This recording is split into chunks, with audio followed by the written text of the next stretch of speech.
Hello and welcome to renaissance 2.0।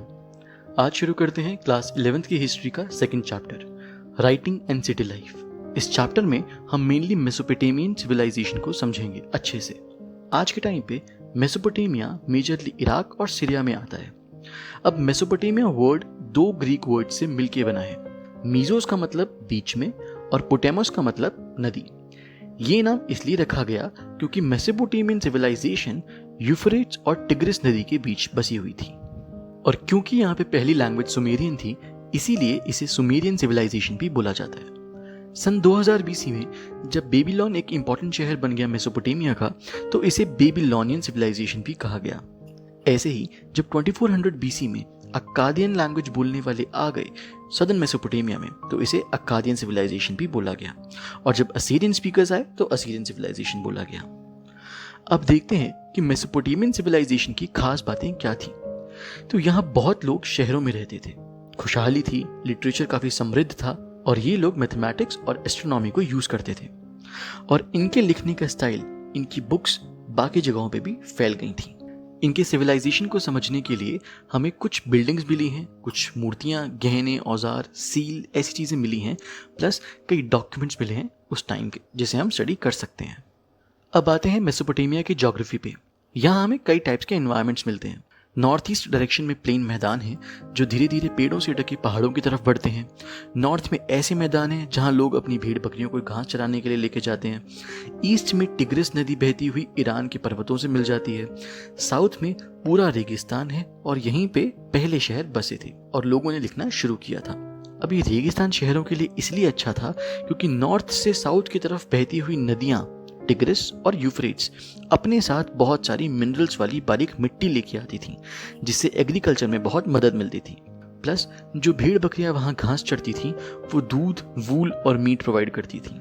इसके अलावा नदियों में से मछलियां मिल जाती थी।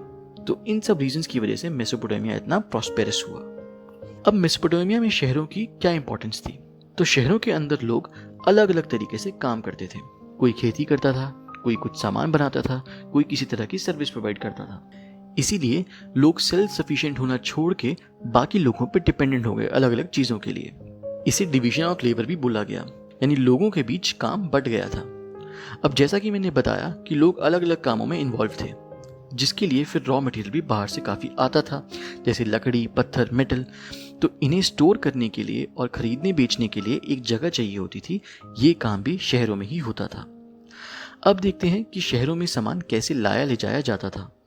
अब मेसोपोटामिया में खाने की चीज़ें तो बहुत थीं, लेकिन मिनरल रिसोर्सेज नहीं थे, जैसे लकड़ी, पत्थर, मेटल्स। तो ऐसा माना जाता है कि ये चीज़ें ये लोग बाहर से खरीदते थे। अब इतने बड़े लेवल पे चीज़ें खरीदना और बेचना तभी संभव है जब कोई एक ऑर्गेनाइजेशन इन चीज़ों में हेल्प करे। तो इस ट्रेडिंग के लिए एफिशिएंट ट्रांसपोर्ट होना बहुत ज़रूरी था। तो एक रास्ता तो था कि जानवरों की मदद से लेके जाओ, दूसरा रास्ता था पानी का रास्ता, बोट की मदद से। पानी वाला तरीका उन्हें ज्यादा सस्ता पड़ता था क्योंकि नदियां छोटे और बड़े शहरों को आपस में कनेक्ट करती थी। हर लैंग्वेज में कुछ ऐसी साउंड्स होती हैं जो एक मतलब को कन्वे करती हैं। इसे वर्बल कम्युनिकेशन कहा जाता है। राइटिंग भी एक वर्बल कम्युनिकेशन है, पर यहाँ लिख के मैसेज कन्वे करते हैं। राइटिंग का हमें पहला जो सबूत मिलता है वो 3200 बीसी का मिला है। हमें कुछ पत्थर की टैबलेट्स मिली हैं जिन पे पिक्चर्स के थ्रू कुछ लिखा हुआ है। अब ये उन्हीं चीजों की पिक्चर्स हैं जो उरुक के मंदिरों में लाई जाती थी। फिर कुछ ऐसी टैबलेट्स भी मिली हैं जो क्ले की बनी होती थी। इन्हें बनाना ज्यादा मुश्किल नहीं होता था। क्ले को गीला करके उसे स्मूथ करा जाता था, फिर क्यूनिफॉर्म यानी अलग अलग शेप के सिंबल से उस पे ठप्पा लगाया जाता था, और वो सूख के सख्त बन जाते थे। 2600 बीसी के आसपास इन क्यूनिफॉर्म्स में सुमेरियन लैंग्वेज के साइंस एंग्रेव करे गए। अब क्योंकि ये प्रॉपर लैंग्वेज थी, इसीलिए इसे रिकॉर्ड्स बनाने के लिए, डिक्शनरी बनाने के लिए, राजा के मैसेजेस बनाने के लिए, लीगल तरीके से ज़मीन को ट्रांसफ़र करने के लिए, खरीदने बेचने के लिए यूज़ करा जाता था। फिर 2400 बीसी में सुमेरियन लैंग्वेज को रिप्लेस करा अक्कादियन लैंग्वेज ने, और क्यूनिफॉर्म्स में अक्कादियन लैंग्वेज के साइंस एंग्रेव हो गए।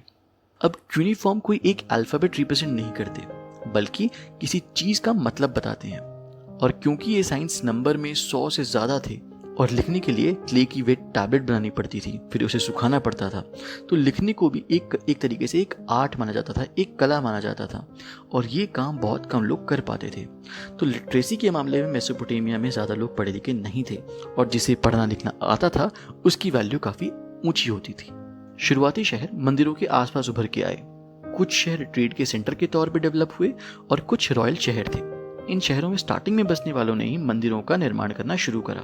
जो हमें सबसे पुराना मंदिर मिला है वो काफी छोटा है और कच्ची ईंटों का बना है। इसमें कई भगवान मिले हैं, जैसे सूर्य देवता, चंद्र भगवान, प्रेम और युद्ध की देवी। समय के साथ साथ मंदिरों में कई कमरे और आंगन बनने लगे, जिसकी वजह से मंदिर बड़े होते गए। मंदिरों की दीवारों पे अंदर और बाहर की तरफ से स्लैब्स निकले होते थे, जो बाकी किसी नॉर्मल घर पे नहीं होते थे। अब मंदिरों में फोकस ऑब्वियसली भगवान पे ही होता था, तो यहाँ लोग भगवान को खाना, दही, फिश ये सब चढ़ाते थे, क्योंकि उनका मानना था कि भगवान ही इन सब का मालिक है। इसके अलावा मंदिरों में सिलाई, बुनाई, तेल बनाना ये सब काम भी होते थे, और धीरे धीरे मंदिरों में होने वाले काम बढ़ने लगे और एक अर्बन इंस्टीट्यूशन की तरह ये इवॉल्व हो गए। अब बात करते हैं कि राजाओं का मंदिरों के निर्माण में क्या सहयोग था। पुराने एविडेंसेस हमें ये बताते हैं कि वहाँ के गांव टाइम टू टाइम शिफ्ट होते रहते थे, क्योंकि नदियों के पानी की डायरेक्शन चेंज होती रहती थी, और अक्सर पानी के पीछे ही लड़ाइयाँ होती थी, क्योंकि ऊपर की तरफ रहने वाले लोग अपने खेतों के लिए सारा पानी यूज कर लेते थे और नीचे वाले लोगों के लिए बहुत ही कम पानी बचता था। अब जो इन लड़ाइयों में जीत जाते थे वो दूसरों की जगह पे कब्जा भी कर लेते थे और उन्हें लूट भी लेते थे, प्लस वहां के लोगों को बंदी बना लेते थे। धीरे धीरे जीते हुए लीडर्स के पास जब काफी वेल्थ हो गई इकट्ठी, तो उन्होंने भगवान को खुश करने के लिए उनके सुंदर मंदिर बनवाना शुरू करा। इसके लिए वो लोगों को भेजकर बाहर से कीमती पत्थर, मेटल्स ये सब चीजें मंगवाते थे। लड़ाई में हारे हुए बंदियों को और लोकल लोगों को मंदिर बनाने के काम में लगाया गया, और ये काम करना लोगों के लिए कंपलसरी था। उनके काम के बदले उन्हें खाने का राशन दिया जाता था। ऑन एन एवरेज एक मजदूर दिन में 10 घंटे काम करता था, और टोटल 1500 लोगों ने मिलकर इस मंदिर को 5 सालों में बनाया था। अब देखते हैं कि उर सिटी में लाइफ कैसी थी। तो यहाँ न्यूक्लियर फैमिली का कॉन्सेप्ट काफी पॉपुलर था।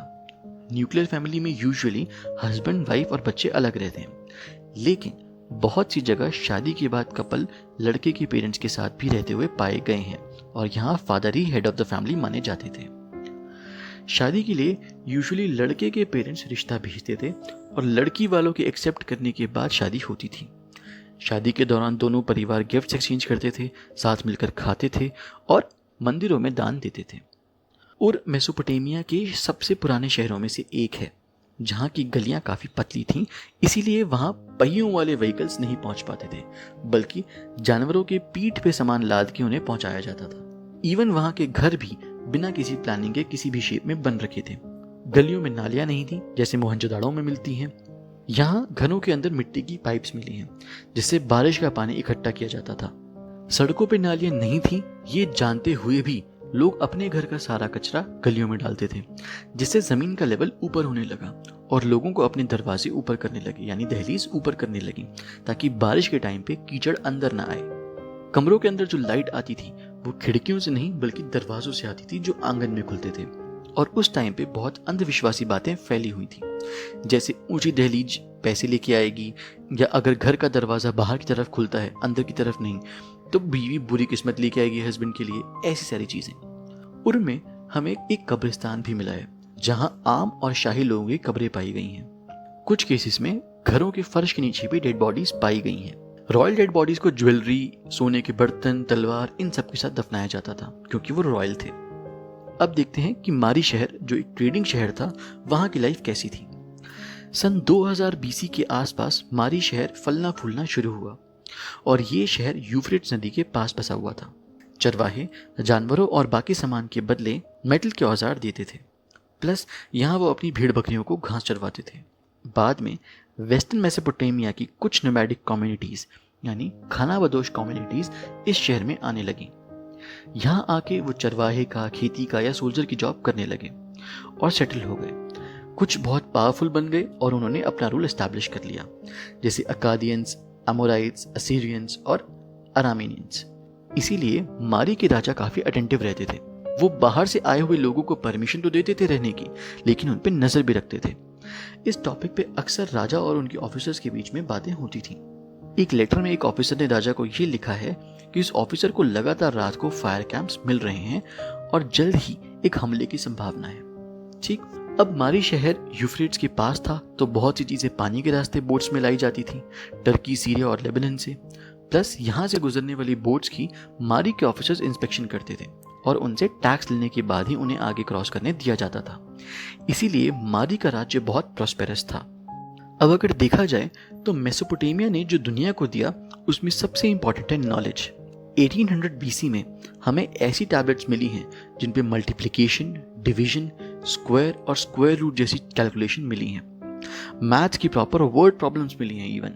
प्लस एक साल को 12 महीनों में बांटना, दिन को 24 घंटों में और 1 घंटे को 60 मिनट्स में, ये सब हमें मेसोपोटामिया से ही मिला है।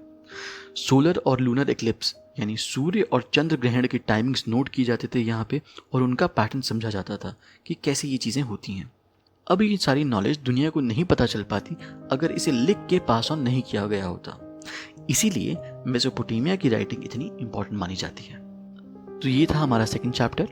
अब ये हैं इस चैप्टर के कुछ इंपॉर्टेंट क्वेश्चंस, आप इन्हें लिखें और सॉल्व करें। और अगर किसी क्वेश्चन या टॉपिक में डाउट आए तो आप मुझे कमेंट सेक्शन में पूछ सकते हैं। अगर आपको ये वीडियो अच्छी लगी तो इस वीडियो को लाइक करें और हमारे चैनल को सब्सक्राइब करें। Keep studying and thanks for watching.